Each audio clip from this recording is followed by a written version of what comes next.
Isabel Mega, foi a melhor alternativa do plenário do Superior Tribunal de Justiça, independentemente da inocência ou não do ministro Buzzi. Se você tem uma nova denúncia, isso é mais grave ainda. E sempre, e é comum que quando você tem um caso de informação de importunação sexual ou de estupro, novas denúncias aparecem na sequência. Então é possível que nas próximas horas e dias nós tenhamos novas denúncias. Por isso que o Superior Tribunal de Justiça foi cauteloso em afastá-lo neste momento, esperar até o dia 10 de março para tomar uma decisão final.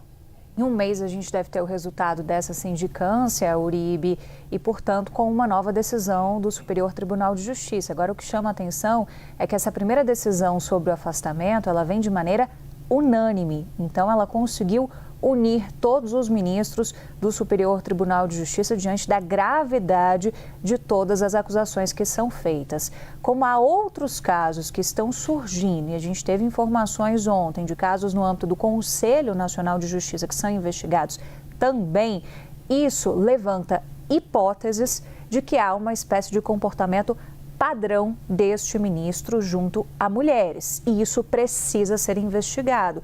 O relato dessas mulheres precisa ser validado como forte o suficiente para originar algum tipo de investigação.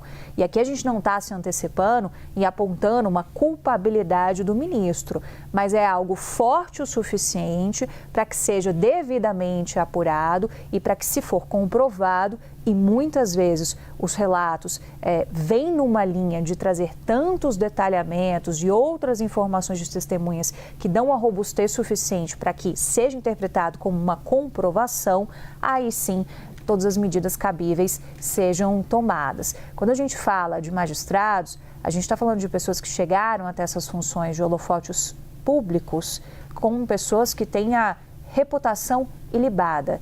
É isso que se espera. Então, não dá para o poder público tratar de um caso desse tipo, blindando e fazendo qualquer tipo de tentativa de embaçar essas investigações. Quando o STJ afasta o magistrado e afasta por unanimidade, o STJ está dando um recado de que está tendo o devido olhar de gravidade de uma situação como essa, para dar também o devido espaço de resposta do ministro. E ele vai ter isso ao longo de todo esse processo.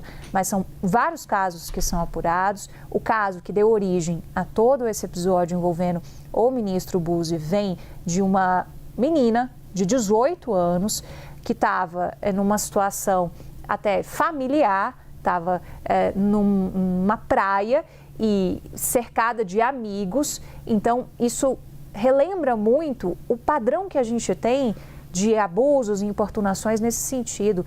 Muitas vezes acontece no seio familiar, acontece com um amigo, acontece ali num ambiente que é familiar a essa pessoa. Então, esse caso vem revelar aquilo que acontece em vários outros lares brasileiros de diferentes classes sociais. Então, se a gente não dá o exemplo de rigor de investigação a partir de um caso de magistrado, o que a gente vai pensar daqueles casos que estão abaixo na sociedade, de mulheres que são silenciadas?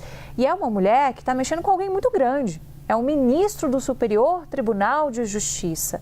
Muitas vezes essas mulheres são silenciadas, os relatos delas são imediatamente invalidados e nada acontece. Então, que seja dado o devido espaço de defesa para esse magistrado, mas que fique bem claro que isso precisa ser apurado com a gravidade que um caso, de um relato de uma mulher, tem que ser apurado. E daqui a um mês a gente vai ter o resultado dessa sindicância e possíveis novas providências podem ser tomadas aí pelos ministros do Superior Tribunal de Justiça.